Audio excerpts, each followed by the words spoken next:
Hello everyone, एक बार फिर स्वागत है आप सभी का आपके अपने यूट्यूब चैनल एम के नेक्स्ट करन पे।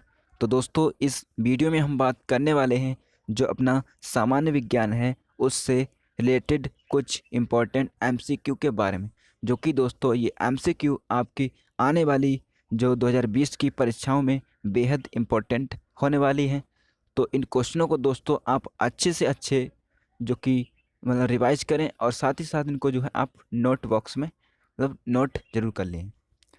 और आज आइए दोस्तों स्टार्ट करते हैं आज का अपना सेशन। तो आज का अपना जो पहला क्वेश्चन है कि फलों के रसों को सुरक्षित रखने के लिए दोस्तों किस अम्ल का प्रयोग किया जाता है।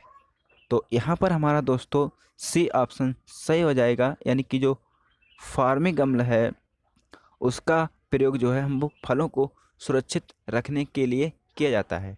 ठीक है, और साथ ही साथ दोस्तों ये जो फार्मिक अम्ल होता है वो किससे प्राप्त होता है हमें, तो जैसे जो होता है अपना जो अपनी बिच्छू होता है या जो चींटी होती है, तो उसके डंक में जो फार्मिक अम्ल पाया जाता है। ये भी क्वेश्चन दोस्तों पूछा जाता है कि किस मतलब कि जो कि अपनी चींटी होती है उसके डंक में कौन सा अम्ल पाया जाता है। तो यहाँ पर हमारा फार्मिक अम्ल जो कि सही हो जाएगा। ठीक है, तो दोस्तों इससे पहले आप अगर हमारे चैनल पे नए हों तो कृपया चैनल पे सब्सक्राइब जरूर कर लीजिए, साथ ही साथ वीडियो को शेयर जरूर अवश्य कर दें।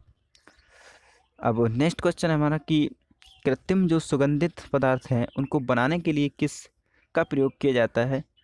तो यहाँ पर हमारा बी ऑप्शन सही हो जाएगा, यानी कि जो मेथिल एसीटेट होता है, एथिल एसीटेट होता है, तो इसका जो प्रयोग करने जो है वो कृत्रिम पदार्थों को बनाने के लिए किया जाता है जो कि सुगंधित होने, जैसे अपना धूप बत्ती हो गई और ये परफ्यूम हो गई। तो इस प्रकार के जो पदार्थ हैं उनको बनाने के लिए एथिल एसीटेट का प्रयोग किया जाता है। साथ ही साथ जो मेथेन होता है दोस्तों, ये एक मतलब एक दुर्गंध वाली गैस है और एक सड़े गले स्थानों पर पाई जाती है। नेक्स्ट है कि प्रयोगशाला में बनाया गया प्रथम कार्बनिक पदार्थ कौन सा है।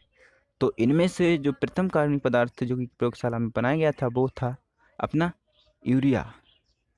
यूरिया था जो कि सबसे पहले बनाया गया था। दोस्तों यूरिया क्या है दोस्तों, ये जो है एक एक कार्बनिक पदार्थ है और जो है दोस्तों इसका जो रासायनिक सूत्र क्या है वो CH4N2O, CH4N2 CH4N2O इसका जो है रासायनिक सूत्र है। और इसकी जो खोज की गई दोस्तों वो 1773 में सर्वप्रथम जो हेलेरी एक फ्रेंच के वैज्ञानिक थे उनके द्वारा ये मूत्र में इसकी खोज की गई थी 1773 में। हिलेरी हिलेरी राउले, ठीक है, इसके द्वारा खोज गई थी मूत्र में। और जो विधि रूप से बनाने का जो श्रेय दोस्तों जाता है, कृत्रिम कृत्रिम विधि से बनाने का जो श्रेय जाता है वो दोस्तों वो जर्मन वैज्ञानिक बोलहर बोलहर ने दोस्तों इसको कृत्रिम विधि से बनाने का श्रेय को जाता है, उन्होंने बनाई थी। और दोस्तों बता दूं कि जो बड़े पैमाने पर जो यूरिया का जो उत्पादन है उसका निर्माण दोस्तों वो कैसे होता है, वो द्रव अमोनिया प्लस द्रव कार्बन डाइऑक्साइड की जो प्रक्रिया से इसका जो निर्माण होता है। तो इस क्वेश्चन से आपको इतनी जानकारी अब मिल जाती है दोस्तों। और आपसे दोस्तों एक रिक्वेस्ट है कि आप दोस्तों इन क्वेश्चनों को कमेंट बॉक्स में कमेंट जरूर करिए और साथ ही साथ हमारे चैनल को सब्सक्राइब जरूर करें।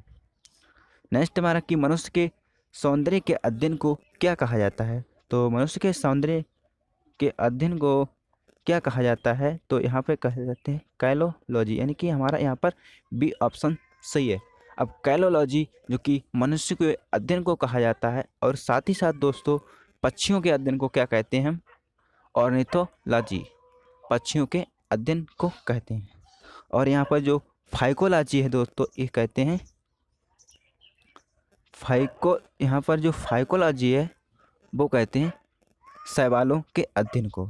ठीक है, तो यहाँ से क्वेश्चन आपको इतनी जानकारी मिल जाती है। अब नेक्स्ट हमारा कि निम्न में से सबसे हल्की धातु कौन सी है। तो जो सबसे हल्की धातु दोस्तों यहाँ पे कौन सी है, तो वो है लिथियम, यानी कि यहाँ पर हमारा बी ऑप्शन सही हो जाएगा। लिथियम जो कि सबसे हल्की धातु है, और सबसे भारी धातु जो कि ओस्मियम है। ओस्मियम सबसे भारी धातु है। और साथ ही साथ दोस्तों एक तरल जो कि अधातु है, एकमात्र तरल जो कि अधातु है वो है ब्रोमीन। ब्रोमीन जो कि तरल होते हुए एक अधातु है, और जो अपना पारा होता है एकमात्र तरल धातु है जो कि पारा को कहा जाता है। तो इस क्वेश्चन से आपको इतनी जानकारी मिलती है। साथ ही नेक्स्ट है हमारा कि प्राकृतिक गैस में सर्वाधिक मात्रा में कौन सी गैस पाई जाती है। जो अपना नेचुरल गैस होती है उसमें सर्वाधिक मात्रा में पाई जाती है मीथेन, यानी कि यहाँ पर ए ऑप्शन सही है, मीथेन जो कि सर्वाधिक मात्रा में प्राकृतिक गैस में पाई जाती है। मीथेन क्या है, एक ईंधन का प्रमुख स्रोत है। साथ ही साथ दोस्तों इसमें एथेन भी जो कि पाई जाती है। ठीक है, मीथेन के बाद दोस्तों बात करते हैं सीएनजी। सीएनजी बहुत इंपॉर्टेंट है चीज़। सीएनजी होती है कम्पैक्ट नेचुरल गैस। तो इसकी जो मिश्रण होता है ये काहे का, ये ब्यूटेन और प्रोपेन का मिश्रण होता है। और एक बहुत क्वेश्चन पूछा जाता है कि जो अपनी जो जो सीएनजी गैस होती है उसमें जो गैस जो गंध आती है वो किसकी वजह से आती है, तो वो मरकैप्टन की वजह से आती है। सीएनजी है, एलपीजी है, इसमें जो गंध आती है वो मरकैप्टन की वजह से आती है। नेक्स्ट है कि सूर्य के ताप को मापने वाले यंत्र को क्या कहा जाता है। तो जो सूर्य का ताप है उसके मापने वाले यंत्र को क्या कहते हैं, बोलोमीटर। ठीक है, तो यहाँ पर हमारा बी ऑप्शन सही है, बोलोमीटर सूर्य के ताप को जो मापने वाले यंत्र को कहा जाता है। साथ ही साथ दोस्तों जो डाप्सन है ये किसको बोलते हैं, डाप्सन जो ओजोन जो है, ओजोन की जो सांद्रता है उसको मापने की इकाई को डाप्सन कहते हैं। ठीक है, सांद्रता को मापने की इकाई डाप्सन।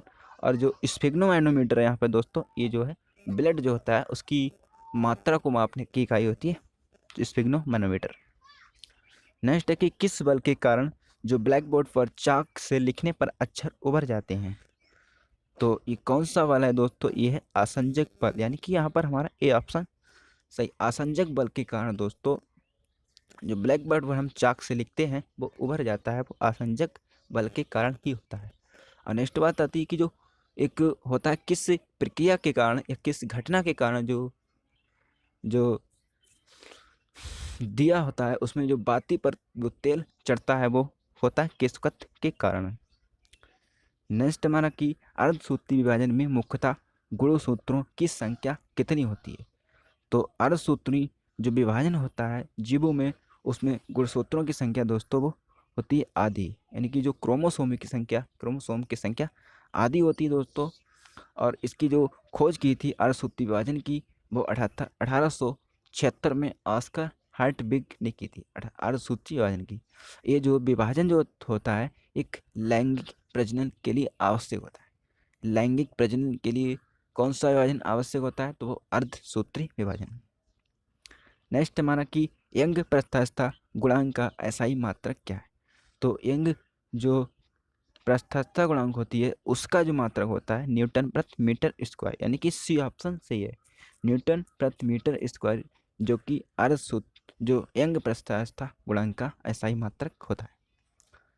तो दोस्तों ये था हमारा आज का सेशन, और उम्मीद करता हूँ दोस्तों कि आपको हमारा सेशन पसंद आया हो। अगर पसंद आया हो तो कृपया वीडियो को लाइक करें, साथ ही साथ चैनल को सब्सक्राइब जरूर कर लीजिए, जिससे कि दोस्तों आने वाली हर एक वीडियो आप तक आसानी से पहुंच सके। और पीडीएफ के लिए दोस्तों आप हमारे टेलीग्राम चैनल को भी ज्वाइन कर सकते हैं। तो आज के लिए बस इतना ही, मिलते हैं नेक्स्ट वीडियो में, तब तक के लिए thank you, goodbye and all the best.